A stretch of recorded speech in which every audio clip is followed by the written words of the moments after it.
what? I can't wait to read this book.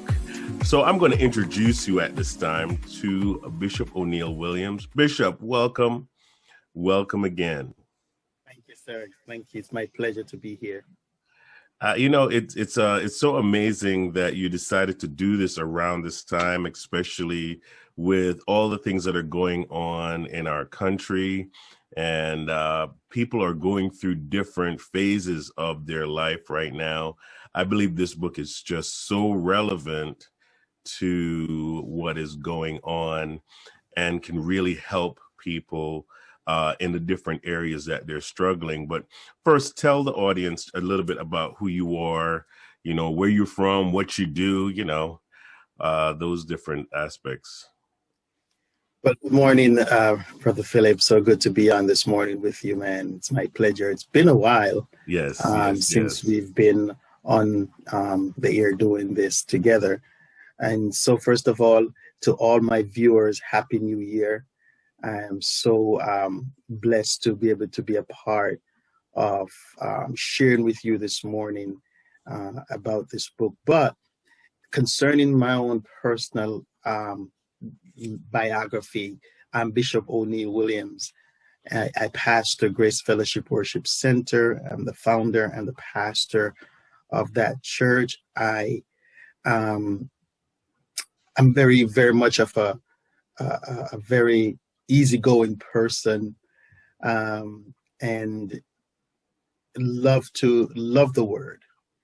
I love the word. I love ministering the word. One of the things that I've always realized with the gifting that God has given me is that He has anointed me to bring a word in season, which means that it does, for some people, it's a challenge for them to find a word. For me, it's not. And not only does it come with the anointing, but it comes with gifting. Mm-hmm. And I think that's what makes it easier for me to go into this book we're going to talk about, because of the inspiration that God gives me to write and to bring forth the word. And so everyone knows I'm Jamaican. Wow, I couldn't hear that. I didn't know that. I couldn't hear that in your accent, not a bit. A father proud of my son, who's in the second year in law school. And so he's a second year in law school. That's great. In law school, the youngest to be in his school as a law student. And so I'm so proud of him. And I hope that after this book comes out, you'll be proud of his dad too. But it is a blessing to be here, man. It's a blessing. Yeah, I'm sure he's proud of you and what you have accomplished. Nobody. I don't believe that you could have written this book without going through some things yourself. So, tell us a little bit about your inspiration that led you into writing this book. But this book was written, first of all, it's been in me for a while to write, not knowing what the topic was going to be, right. but based on the title of the messages that God has been giving me over the years.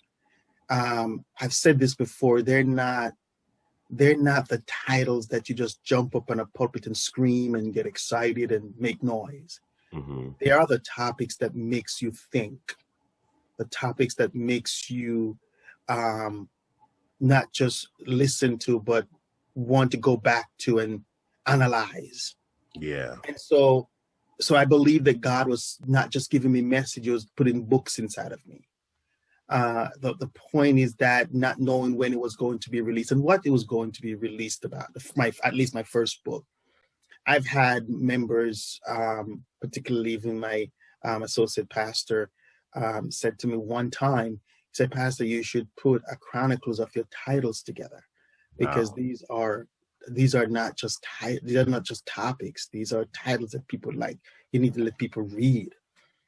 And so the whole idea of this book was birthed out of a message that I've preached. The title itself was birthed out of the message that I preached, where God had inspired me to, in spite of me not wanting to preach it that day.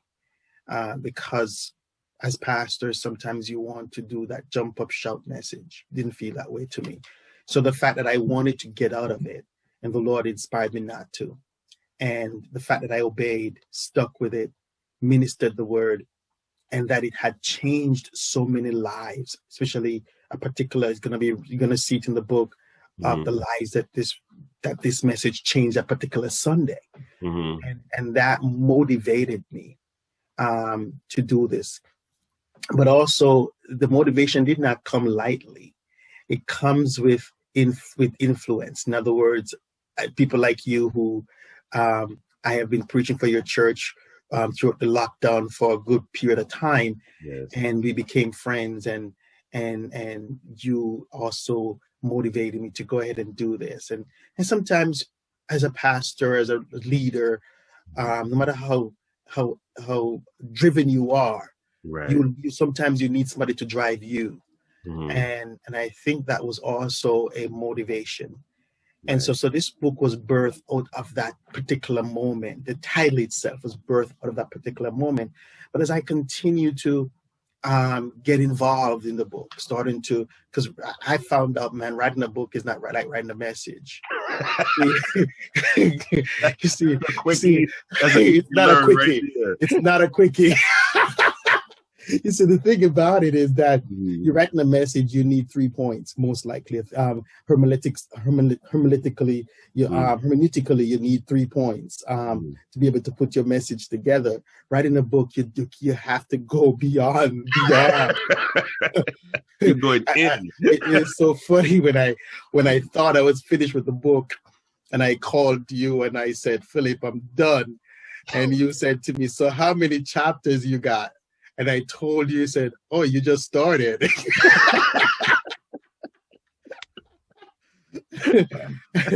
And so I have learned that writing a book, not only is it not easy, but writing a book, especially a motivational book, like this one is going to be, it doesn't come from just the need to write. It has to come from a place inside of you that become inspirational and an anointed place in you that brings forth what God is trying to say through this book. Right. Sometimes you preach a message for 30 minutes and people just hear the screaming, but they don't hear the word. Right. When you write a book like this, they're not hearing the screaming. They need to hear the word from the book. And so I think that was very much inspirational in writing this book. So what drove me to do this is, one, I felt it was time. I felt motivated. The word changed the life, and I felt this is the right topic to start off my first book. Yeah. When we hear you speak, right, when we hear you minister, you minister like you write.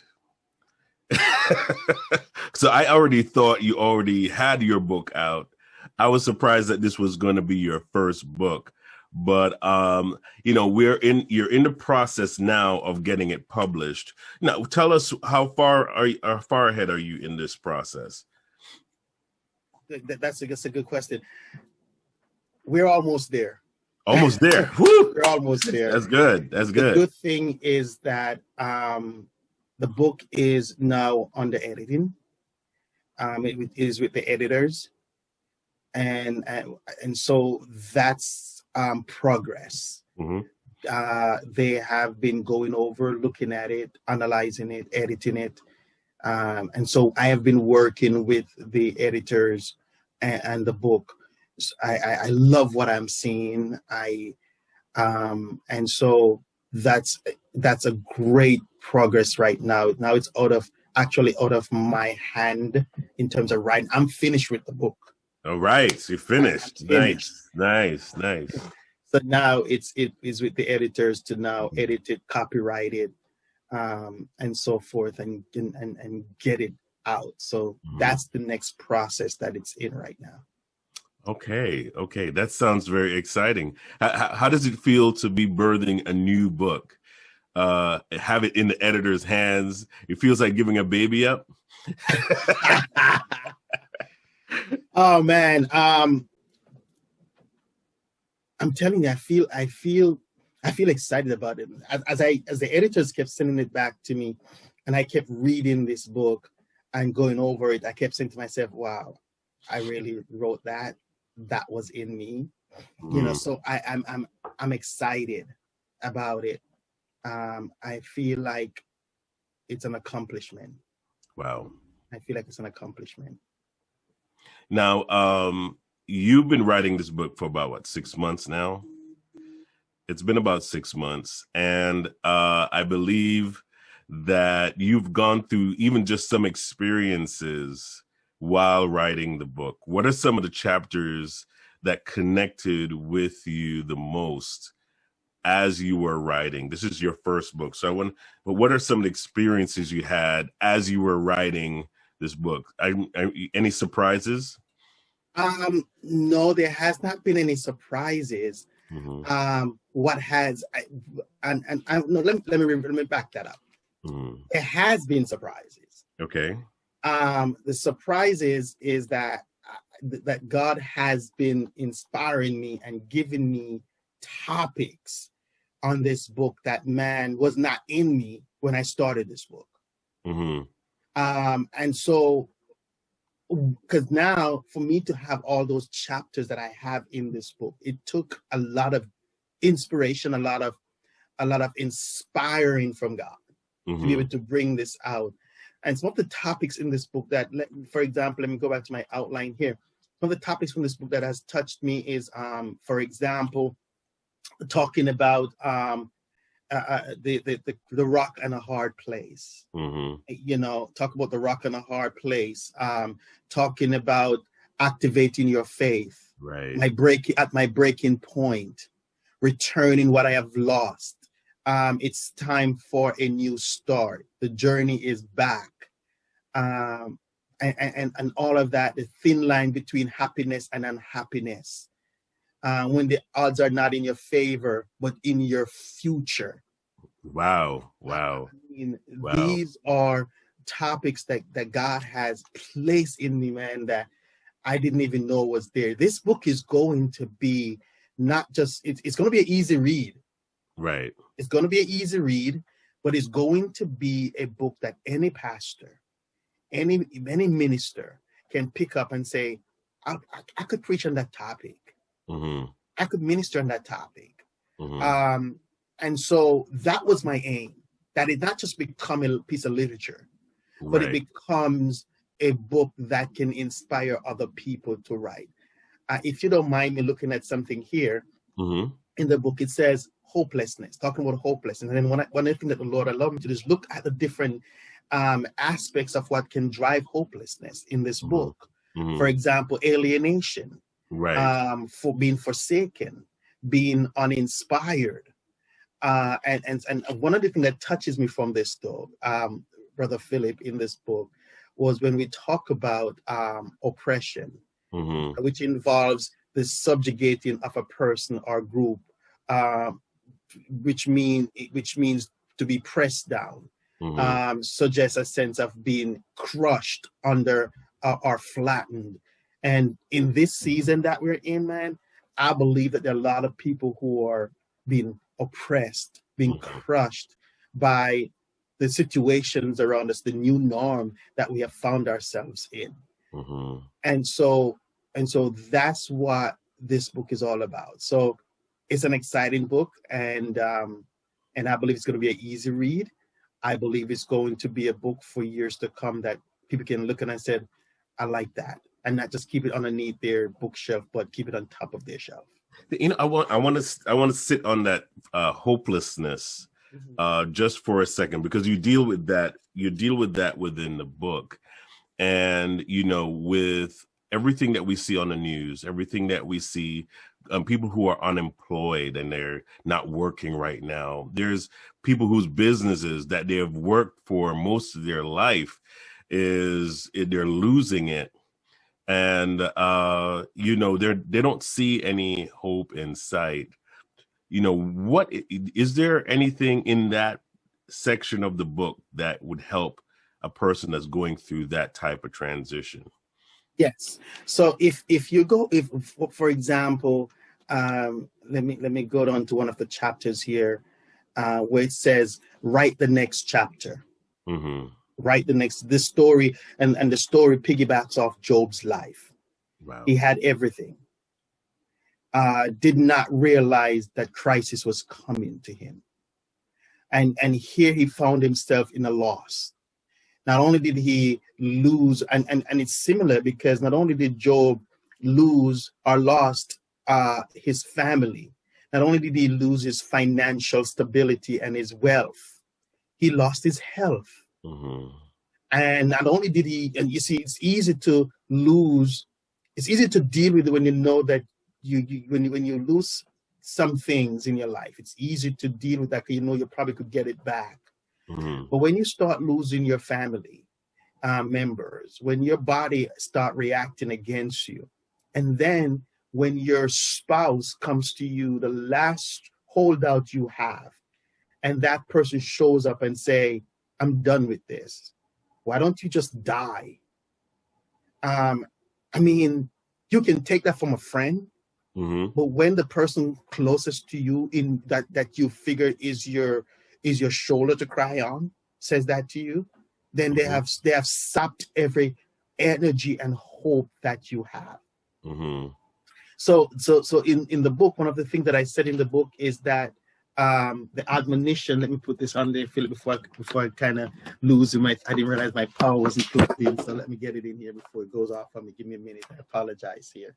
Thought I had it connected. That's all right. You know, we're in the age where, you know, we have to kind of like anticipate what's going on. Everything is electronic now, you know. Yeah, good. You know, and can I read something from this here? Yes, go ahead. Just quickly from the book that I think somebody may find this encouraging when you find this in this position that we're in now. He says that the story of Job did not end in the chapters of the Holy Book, only displays his struggle because of his courage and faith to see what the end looks like. Mm-hmm. And because he decided not to accept the result of his temporary struggle. The last chapters indicate that he was blessed more than what he lost. Wow. Sometimes the struggle will produce more than what you lose or what you lost. In the struggle, you may be close to your exit, but you have not yet fully checked out. So the admonition then is that you wait for the next chapter to be written, because this may not be how the story ends for you. Do not shortchange your destiny by quitting in your struggle. Yes. See, I know you are probably saying this is easy to say, but take it from someone who has been there and is still sometimes having aftershocks from the earthquakes in his life. Wow. And so what I'm saying to individuals is that, yes, right now, this is temporary. This too shall pass. Mm-hmm. You know, and so hang in there. And one part of the book where I talk about in a tailspin where your car is spinning out of control, and a lot of people choose to hopefully not damage the car while it's spinning. But what they fail to understand is that if you can look at the damage, it means that you survived the crash. Wow. Yes. Yeah. And sometimes we pay too much attention to the damage and not the fact that we survived. Yeah. That's key. Yeah. Because the fact that you survive means that you can move on. You can move on. That's great. That is an awesome motivation, especially I believe for this time and this season in people's lives. So let me when this book is released, right? When this book is released, where can people find this book? Where is it going to be available? So on every medium that sells book, you can get it in Amazon. You're gonna be able to get it at Walmart. You can be able to go you can be able to get it directly through me. Mm-hmm. So you can get it. So you can also get the book digital. Yep. So I am making sure I don't limit myself. Okay. So whatever means you read a book, you can find it. You can find it. I don't want it to. I'm not going to limit myself and try to sell it from the trunk of my car. Well, you know, that works too, you know. No. I said limit. Not that I'm not going to. not, not, not that I'm not going to, but I don't want to limit myself from that because, and the reason for that, because since I have become virtual as a church, I have people from all over the world that's Yes. been connecting to the ministry. And so I want them to be able to go online Yes. and get the book. Yes. Because I can't get it to them in Africa, but they can go online and get it in Africa. Yes. You know what I'm saying? So that's my motivation. And there are people in the islands and in Europe who wants this book. A lot of them are asking me, Pastor, how can we get it? Is it online?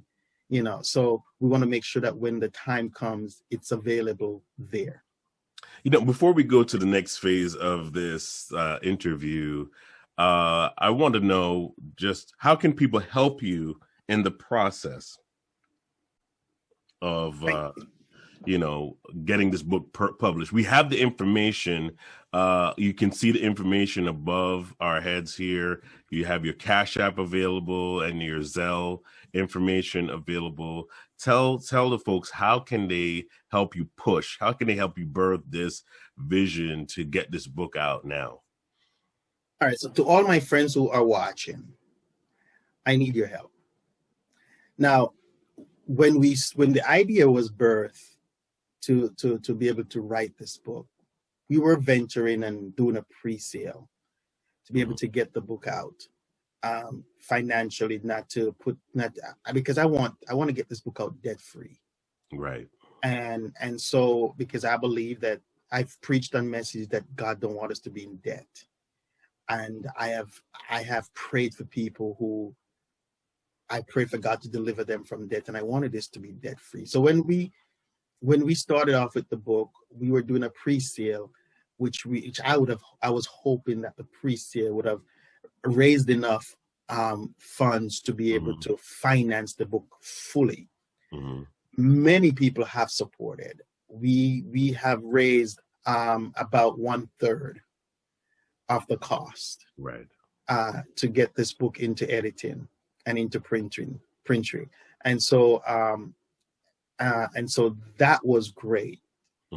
However, we have not fully accomplished our goal, and so I am asking everyone if you can partner with me by going to the information that is posted and donate towards helping this book out. You can donate if you donate above a certain threshold, we will send you a book, which you don't have to pay for. But we're not limiting you as to what you can do. I need your help to get this book out. So I know a lot of people have heard my plea throughout the first part of the process. And people came in and bought 5 books, 6 books, 2 books, 1 book. And I appreciate that.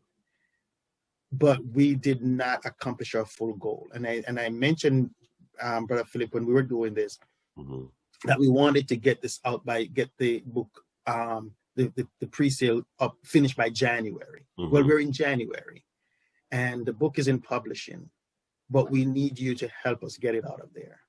So I need your financial support. Yes. So I want you to go to the Zelle or the Cash App ASAP and support this book with the donation to get this book out. Even if you bought the book before, but you said, Bishop, I believe in you.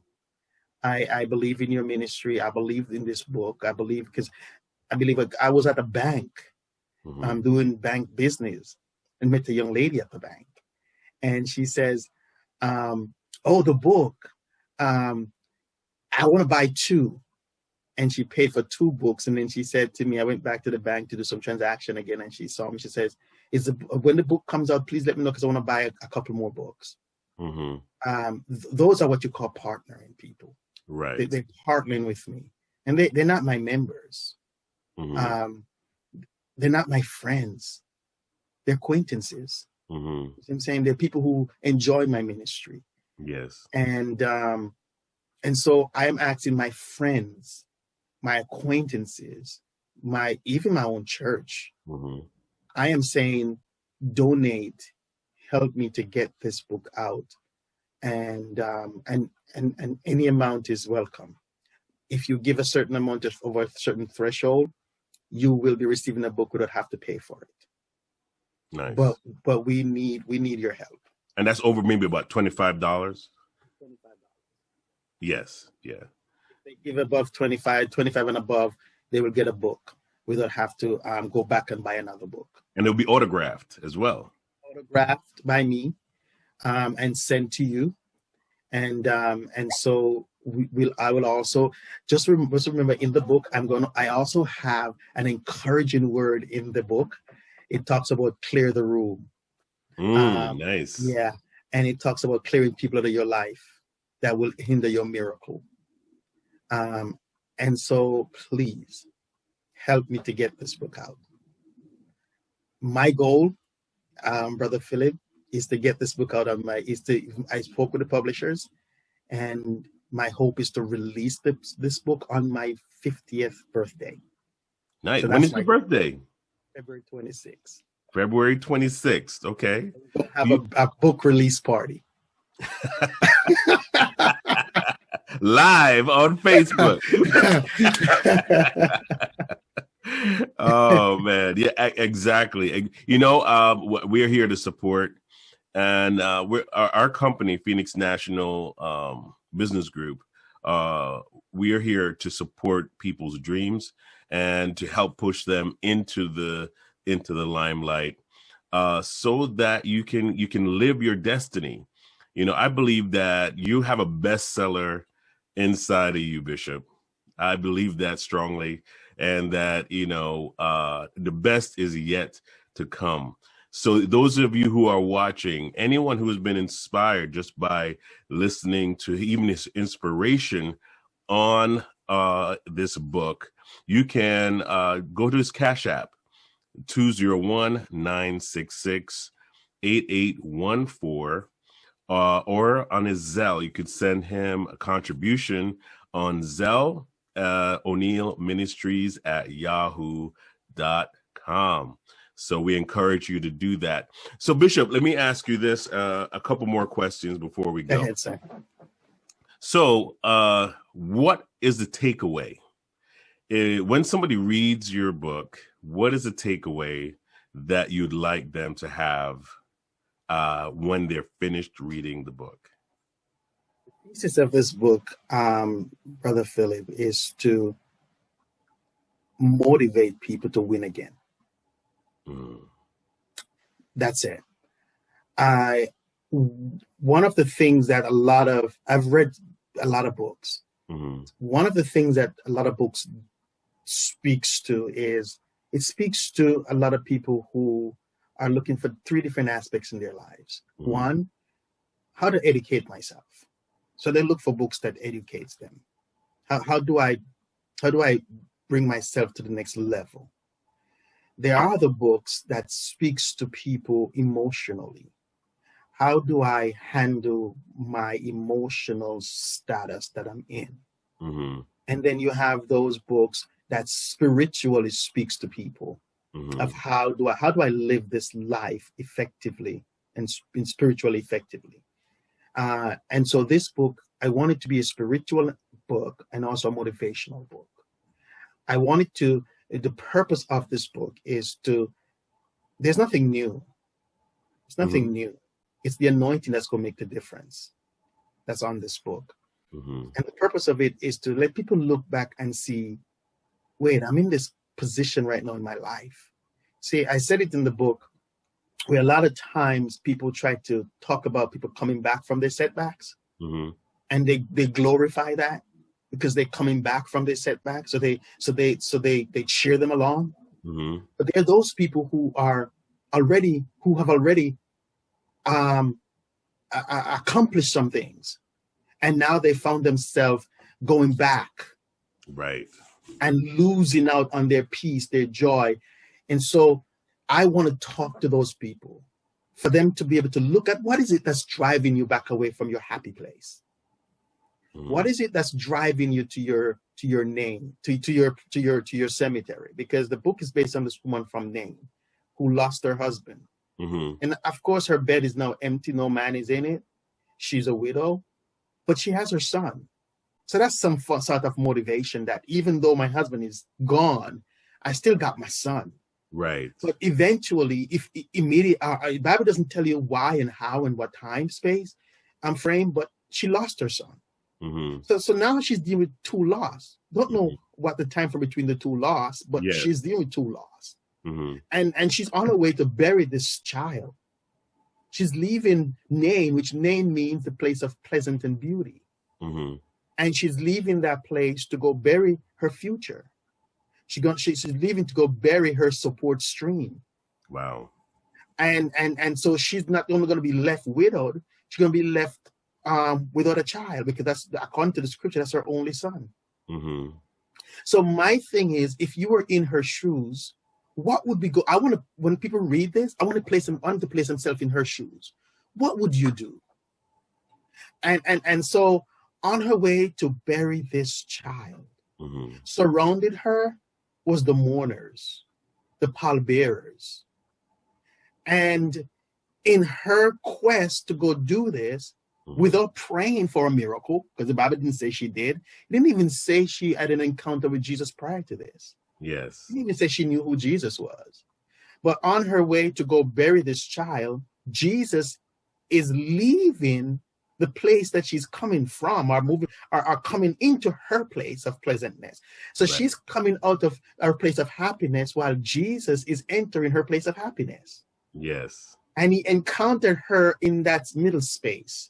He encountered her at the exit of her happiness. Wow. And as I said in the book, it's customary for in those times that when you see a procession, you join it. It was customary Right. that you join the procession, Mm-hmm. no matter where it's going. Right. Jesus decided, I'm not joining your sadness. He said, I'm not taking it to the cemetery. Right. Right. Right. He decided, Right. I'm going to change this. Yes. So he turned her life around. But he didn't just turn her life around by just healing her peace and healing her pain and giving her joy. He Mhm. turned her life around by allowing what was dead to come back alive, because that's where her joy lies, in that which was dead. That's awesome. That's Yeah. awesome. And so that's my aim, for you to see what is that's driving you to the cemetery of your life, Mm-hmm. and where are you coming from? Right. What is it driving you from? And how do you get back there? Mm-hmm. And the essence of this book is that you need an encounter. But there are a lot of steps that needs to take place before this turnaround happen. Because number one, you have to recognize the person who's going to help you through this. Yes. Because it comes a time when you can't help yourself. That's right. That's right. And then you got to realize the people around you, they love you, they care for you, but they can't help you. Wow. So you have to know when to isolate so you can regenerate. Mm-hmm. And so that's the purpose of this book, to be able to help you to come back from that place of unhappiness. And that unhappiness could be marriage, divorce, children's lost, this COVID situation, loss of your job, the uncertainty of what tomorrow holds. Those could be all that's driving you away from your happy place. And I think, as you started out by saying about this book, I believe was written at the right time, Yes. the right time frame, to be able to speak to where we are currently as individuals. So that's the purpose of this book, to be able to help people to go back to where they're coming from and better. Find that place in you, that reservoir in you, that reserve place, and pull from it so that you can have a spiritual encounter with God that can bring you back from your place of unhappiness. And so that's the purpose of that. And so I have pulled from a lot of stories in the Bible. I've pulled from Peter's life, that went out to catch fish Wow. at night, but did not catch any, and thought it was over, but had an encounter with Jesus that changed that. Mm-hmm. I've pulled from Job's life. I've pulled from Naomi's life. So there are a lot of stories that I've pulled from in this Bible, in this book. Man, that is so inspiring. I really believe that this is going to be a game changer for a lot of people. please support in the vision of birthing this book. And you have the information. Of course, you can go to the Cash App again at 201-966-8814 if you have Cash App. If you don't, you can use your Zelle and use OneilMinistries at yahoo.com.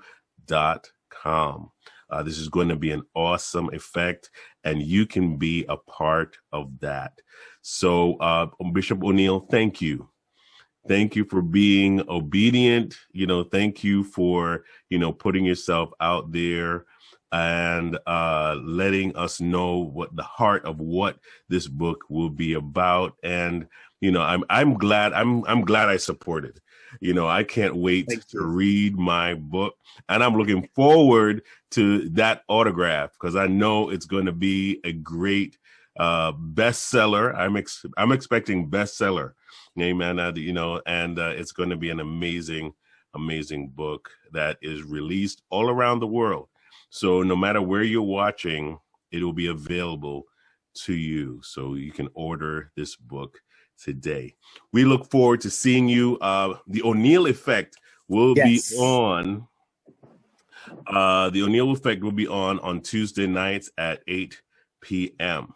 So you don't want to miss that program. You don't want to miss Bishop Oneil. He'll be on every other Tuesday night. So every second and fourth Tuesday night at 8 p.m., you'll be able to catch the program. He'll have a few special guests on there with him. Sometimes he's just going to bring an encouraging word to you. And we're expecting an awesome time. Just being able to get pieces of the wisdom that's been imparted in his mind and in his spirit and his heart for our time and for our season. So don't miss it. 8 p.m., second and fourth Tuesdays within the month. So we're excited about that, Bishop. That's going to be awesome. Very excited. Yes. You're going to be able to catch him also on our Roku channel.